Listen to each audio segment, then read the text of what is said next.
Good morning students. हमारा जो chapter number 15 चल रहा था, संसाधन, उनका वर्गीकरण और सतत पोषणीय विकास, उसमें आज अपन संसाधन संरक्षण के बारे में पढ़ने वाले हैं।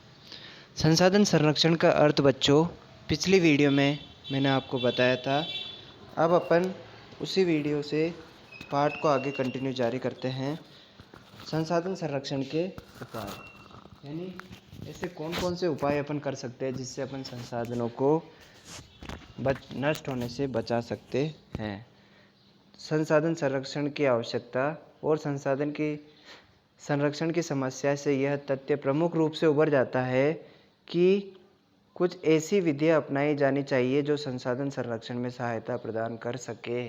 तो संसाधन संरक्षण के उपाय या संसाधन संरक्षण की विधियाँ दोनों एक ही बात है बच्चों।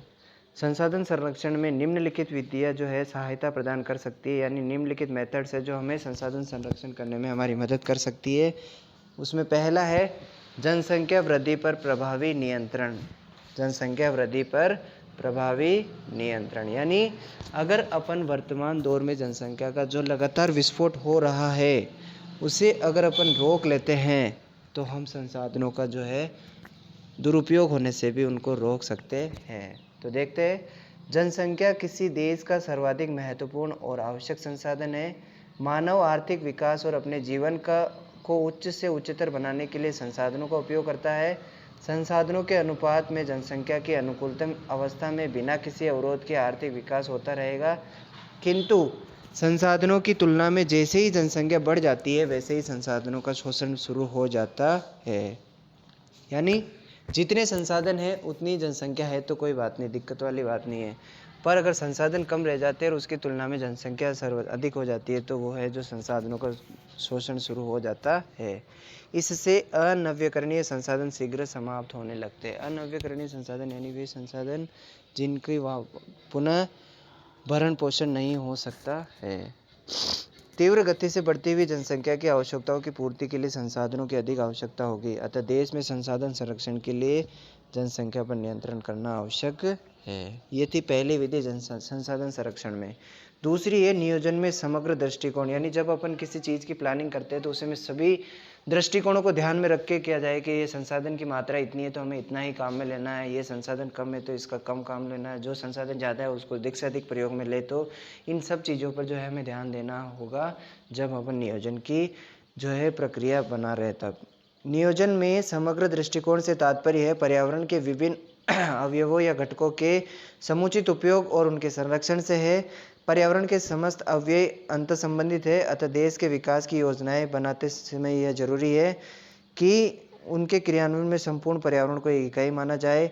किसी भी अवयव की कमी या क्षरण से संपूर्ण पर्यावरण का संतुलन बिगड़ सकता है, जैसे कि तीव्र औद्योगिक एवं शहरीकरण से उपजाऊ कृषि योग्य भूमि की कमी होने लगी है, वन विनाश होने लगा है, मिट्टी का अपरदन होने लगा है, उत्पादकता में कमी आई है, चरागाह नष्ट होने लगे हैं, पर्यावरण प्रदूषण हो रहा है तथा वर्षा की कमी से जल स्तर लगातार घटता जा रहा है। तो ये सारी समस्याएं उत्पन्न हो रही है। क्यों हो रही है बच्चों?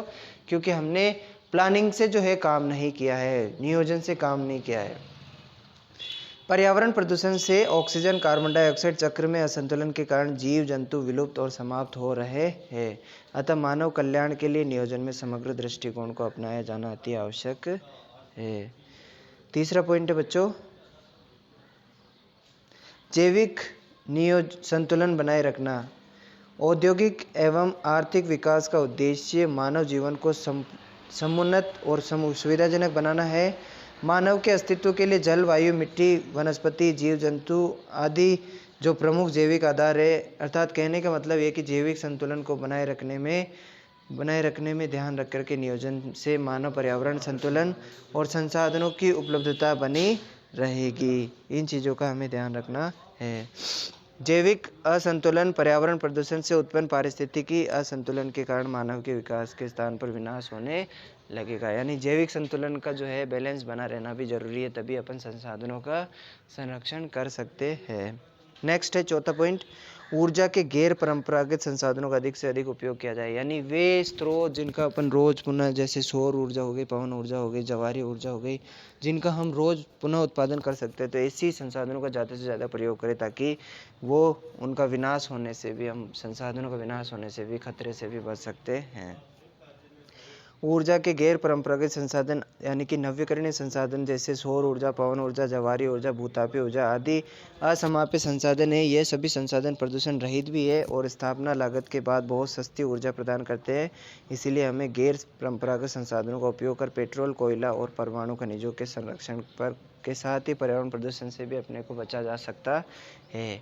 न केवल हम इनका उपयोग करके पर्यावरण को बचा सकते हैं, बल्कि कोयला और पेट्रोल जैसे महत्वपूर्ण खनिजों के विदोहन से भी बच सकते हैं। नेक्स्ट है वैकल्पिक संसाधनों की खोज, यानी वो उदाहरण बच्चों याद आया होगा तांबा और एल्यूमिनियम वाला, वही ये बताएगा वैकल्पिक स्थानों की संसाधनों की खोज। विश्व में अनवीकरणीय संसाधनों के भंडारण सीमित होने से वैकल्पिक खोज कर उनका उपयोग करना आवश्यक है, जिससे आने वाली पीढ़ियों को संसाधन उपलब्ध हो सके। जैसे तांबे की उपलब्धता और उत्पादन कम होने से इससे प्रतिस्थापित एल्यूमिनियम का उपयोग अधिक किया जाना चाहिए। आगे वो बात हुई, यानी तांबे की जो है उत्पादकता लगातार घट रही है, कमी होती जा रही है, तो हमें एल्यूमिनियम का प्रयोग करना चाहिए तांबे के स्थान पे।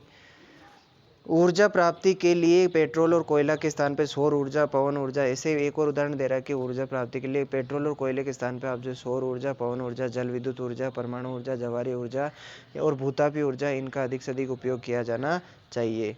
उद्योग व रेल परिवहन में अधिक ऊर्जा की आवश्यकता होती है, इसलिए इनमें तापीय ऊर्जा, परमाणु ऊर्जा, जल विद्युत का उपयोग किया जाना चाहिए।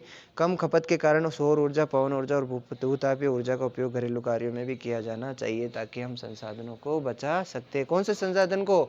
कोयला और पेट्रोल को। अगर सौर ऊर्जा, पवन ऊर्जा, भूतापीय ऊर्जा, जल विद्युत ऊर्जा का प्रयोग करेंगे तो हम कोयले और पेट्रोल को जो है बचा सकते हैं। तांबे का प्रयोग कम करके एल्यूमिनियम का प्रयोग करेंगे तो अपन तांबे का संरक्षण कर सकते हैं। तो ये संसाधन संरक्षण की विधि अपन पढ़ रहे बच्चों। नेक्स्ट है अगली, प्राथमिकता के आधार पर उपयोग, यानी कि जो चीज़ ज़्यादा आवश्यक है उसको, उस कार्यों में उस चीज़ को पहले काम में लिया जाए। सीमित और समाप्य संसाधनों का उपयोग अति आवश्यक और राष्ट्रीय महत्व के कार्यों में ही किया लिया जाए, यानी वे संसाधन जो बहुत कम बचे हुए, जिनका संरक्षण अति आवश्यक है, उनको केवल राष्ट्र महत्व के कार्यों में, यानी कि पूरे देश में वो काम आए वो चीज़, ऐसे एक जगह पे उस चीज़ का काम में लिया जाए ताकि संसाधन संरक्षण की समस्या ना आए। अन्य कार्यों में विकल्प का प्रयोग किया जाए। भारत में जैसे टंगस्टन की उपलब्धता कम है, अतः टंगस्टन का उपयोग आयुक्त क्षेत्र में वरीयता के स्थान पर इसका संरक्षण किया जाए। नेक्स्ट है पुनर्चक्रण। धातुओं के स्क्रैप यानी गलाने करने, कतरन और उपयोग के बाद खराब हो जाने पर गलाकर पुनः उपयोग में लाना पुनर्चक्रण कहलाता है। यानी लोहे को एक बार काम में ले लिया, लोहे की मात्रा कम है तो हमें क्या करना चाहिए, अगर लोहा जो चीज़ है कोई काम में नहीं आ रही तो उसको वापस गला करके नया शेप देना चाहिए और कोई नई चीज़ बना करके उसको काम में लेना चाहिए। इस विधि द्वारा किसी भी धातु का एक बार उपयोग करने के बाद कई बार पुनः उपयोग किया जा सकता है। जैसे तांबा, सीसा, जस्ता, एल्यूमिनियम और लोहा, ये सारी धातु ऐसी है जिनको अपन गलाकर पुनः उपयोग या संरक्षण में काम में ले सकते हैं। एल्यूमिनियम देखो, अगर कोई एल्यूमिनियम की चीज़ है उसको अपन गलाएंगे तो उससे, उस गली हुई चीज़ से 80% एल्यूमिनियम अपने को वापस मिल सकता है। सीसा 75 से 80% तक मिल जाता है। तांबे की किसी चीज़ को गला करके नया रूप देंगे तो उसमें अपने को 65 से 75% तक जो है तांबा वापस मिल सकता है, पुनः उपयोग में लाया जा सकता है। हमारे देश में सोना, चांदी, तांबा, पीतल आदि धातुओं का प्राचीन काल से ही पुनर्चक्रण किया जा रहा है। अब आप भी देखते हो बच्चों, सोने के आभूषणों को क्या करते हैं हम, सोने के आभूषणों को जो है अपन गला करके नया शेप दे करके नई चीज़ें बना देता है। सुनार के पास जाते हैं अपन, पुराने औजार आभूषण बेच के आते हैं बच्चों, तो वो क्या करता है, उनको गला कर पिघला करके नया आभूषण बना देता है। आठवां है कृत्रिम वस्तुओं का उपयोग। प्राकृतिक संसाधनों की बचत कर लंबे समय तक उपलब्धता बनाए रखने के लिए जो है कृत्रिम पदार्थों का उपयोग किया जाना चाहिए। जैसे लकड़ी के स्थान पर प्लास्टिक, रेलवे लाइनों में लोहे या लकड़ी के स्लीपर के स्थान पर लोहे के सरिये, सीमेंट और कंक्रीट से बने स्लीपर काम में ले सकते हैं। नेक्स्ट है उन्नत एवं परिष्कृत तकनीक का उपयोग। उन्नत एवं परिष्कृत तकनीक का उपयोग कर ऊर्जा और अन्य संसाधनों की बचत की जा सकती है। बहुमंजिला इमारतों का निर्माण कर भू संसाधनों की बचत की जा सकती है। आज 5 स्टार होटल्स में विद्युत उपकरण एवं अधिक और ईंधन औसत देने वाले संसाधनों का उपयोग से ऊर्जा की बचत हुई है। 4 लेन एवं रेल लाइनों में सुधार कर गाड़ियों की गति में बढ़ा करके ऊर्जा और मानव शक्ति के समय को बचाया है। आज हवाई यात्रा करने से मानव के समय की बचत हुई है। उन्नत तकनीकी से अधिक उत्पादन कर उत्पादन लागत और संसाधनों में अधिक उपयोग करके उर्वरक में किया जा सकता है। यानी कुल मिला के हाई टेक्नोलॉजी का यूज़ करके भी अपन संसाधनों को बचा सकते हैं। आखिरी है संसाधनों का बहुउद्देशीय उपयोग, यानी कोई चीज़ है, जैसे पानी का उदाहरण लेके बताता हूँ बच्चों, सबसे बेस्ट। अब अपन नहाने के बाद जो पानी वेस्ट हो रहा है, उस पानी पाइप के द्वारा जो बाहर जा रहा है, उसी पाइप के नीचे अगर हम खाली बाल्टी रख करके उस पानी का स्टोरेज करेंगे और उसको अपन जो है बगीचे में या पेड़ पौधे में यूज़ में ले, या खेती में कहीं सब्जी वगैरह बो रखी है उसमें काम में ले, तो उस पानी को वेस्ट बहने से भी बचा सकते हैं। और जल अपन 2 काम में आ गया, एक से ज़्यादा काम में आ गया, नहाने के काम पे आ गया, और वही जल जो है अपने पेड़ पौधे या सब्जियों को पिलाने के काम में भी आ गया। तो इस प्रकार बहुउद्देशीय संसाधनों का बहुउद्देशीय उपयोग करके अपन संसाधनों का जो क्या कर सकते हैं, बचाव या संरक्षण कर सकते हैं। जब एक ही योजना से कई उद्देश्य पूरे होते हैं तो उन्हें बहुउद्देशीय योजना कहता है। पूछ सकते हैं प्रश्न, बहुउद्देशीय योजना, जब एक ही योजना से बहुत से उद्देश्य पूरे होते हैं तो उन्हें बहुउद्देशीय योजनाएं कहते हैं। इनसे संसाधनों का संरक्षण किया जा सकता है। जैसे नदियों पर बांध बनाने के 3 प्रमुख उद्देश्य हो सकते हैं। जैसे सिंचाई के लिए अपने को पेयजल भी मिल जाता है, पानी मिल जाता है। इसके अलावा मछली पालन कर सकते हैं, उसमें बाढ़ नियंत्रण भी कर सकते हैं, वन विकास, मृदा प्रबंधन जैसे अनेक चीज़ों को कंट्रोल में कर सकते हैं। साथ ही पेट्रोलियम कच्चा तेल के 2 मुख्य ऊर्जा उत्पाद पेट्रोल और डीजल, उनके गौण उत्पाद से मिट्टी का तेल, ऑयल, ग्रीस, वैसलीन, सिंथेटिक पदार्थ, मोम, गोंद, कोलतार आदि का उत्पादन पेट्रोलियम के बहुउद्देशीय उपयोग का उदाहरण माना जाता है। तो ये थी बच्चों हमारे संसाधन संरक्षण की प्रमुख विधियाँ।